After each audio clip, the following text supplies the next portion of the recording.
Hello everyone, so today we are at the very famous Dip Falls in North West Tasmania.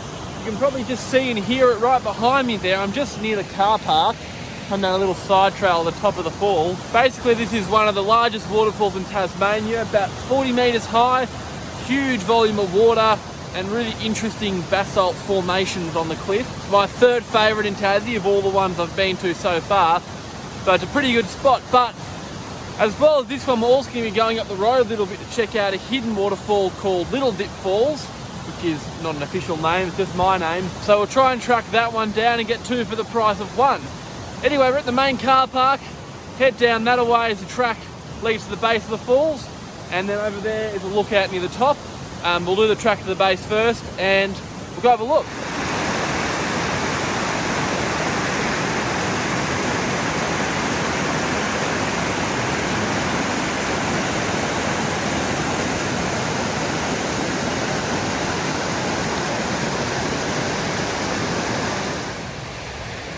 $152 stairs down to the bottom, a nice newly constructed staircase.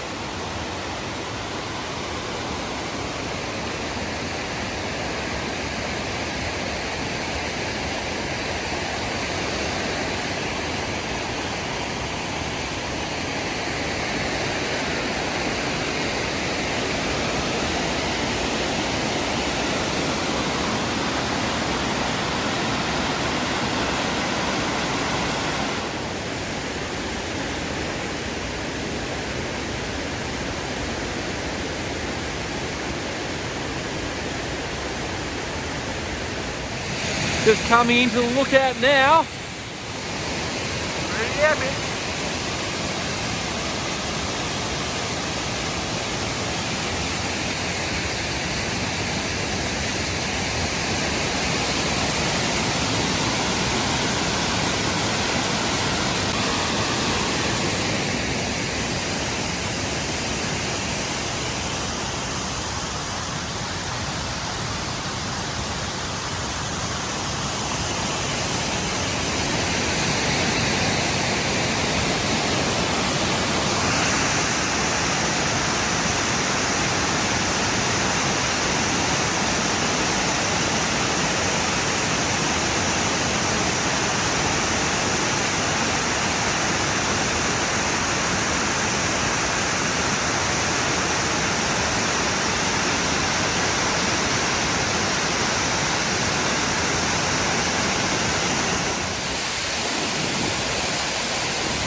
Okay, so we are back at the car park now and we're about to walk over to the secondary lookout.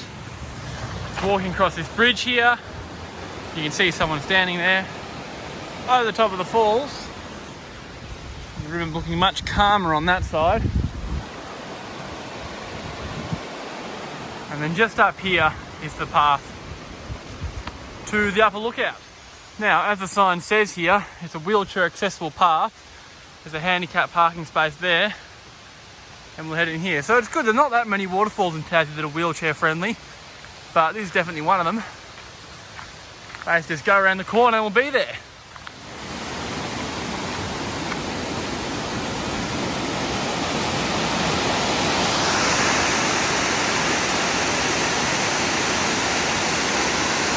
Pretty epic.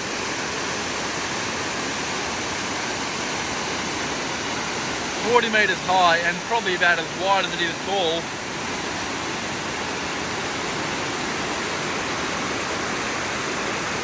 Really a unique spot.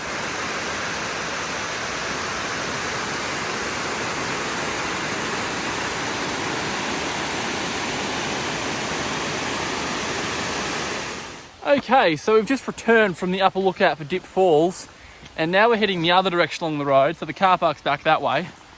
Basically we're going to try and find Little Dip Falls, which is unofficial name waterfall that I've seen a couple of photos of it. It looks quite nice, basically like a mini version of Dip Falls, hence the name. Come to a junction just here.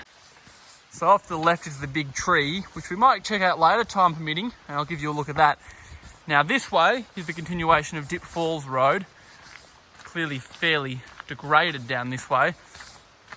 Basically we've got about 200, 250 metres along here, and then we'll leave the track, head into the forest and look for some little waterfalls. Okay, so we're just crossing a culvert over the creek that feeds Little Dip Falls, which down there has a pretty alright volume of water coming through. There's the creek right there. The falls are maybe 100, 200 metres downstream. Let's get out a little bit further up, because it looks like the forest is a little bit more open on this side, and then we'll sort of cut across that way towards the waterfall. So I'll show you where we leave the road. Okay, so we just came from that way. You can just sort of hear, crossing just through there, is the creek that feeds Little Dip Falls. Now this side looks a bit more open and less steep than the other side to get down to the waterfall. So we're going to head into the forest here. Looks like this was once clear felled by these big old trees, so it's fairly open and young forest we're walking through. Obviously it goes without saying that you want to tread lightly through here. Lots of really pretty moss and fungi and everything. Well, we can just see through the trees Little Dip Falls.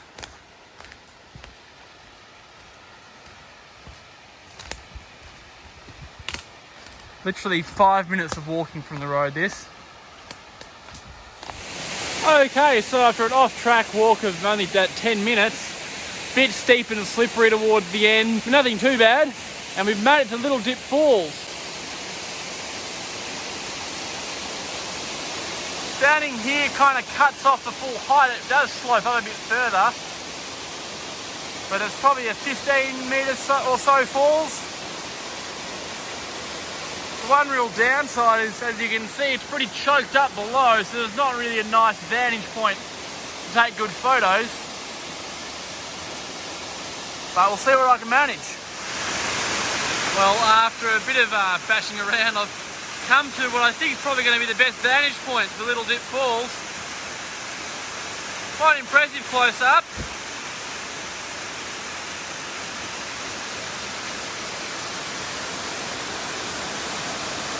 I'm kind of set up with my tripod amongst the ferns here.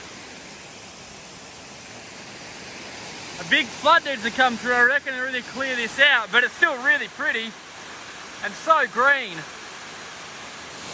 Pretty much now we're going to head back to the car park and then go on to the big tree, which is a kilometre down the road. So yeah, I'll see you in about half an hour in my time and about half a second in your time.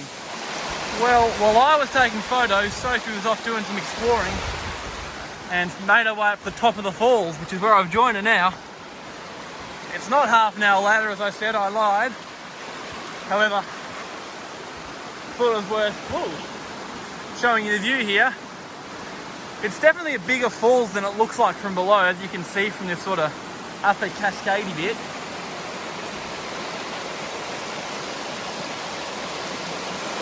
And so much moss. It's really a pretty spot. Definitely worth the effort if you're keen on an off-track hike. But yeah, we made the executive decision to skip the big tree. Seen plenty of big trees and we're a bit pushing it for time. So that'll be it for this video. Two really nice waterfalls. Obviously Dip Falls is the main attraction here, but the Little Dip Falls is definitely worth the effort. It is worth being very clear though, because it is a tourist sort of destination. If you're not equipped for off-track hiking, don't make the extra effort to come here. But for those who are pretty experienced in the Tassie bush, it's definitely worth the effort. Probably a seasonal falls, I think. It's a fairly small creek, but in winter, as it is today, it's flowing quite nicely. Yeah, thanks for watching and I'll see you wherever I am next.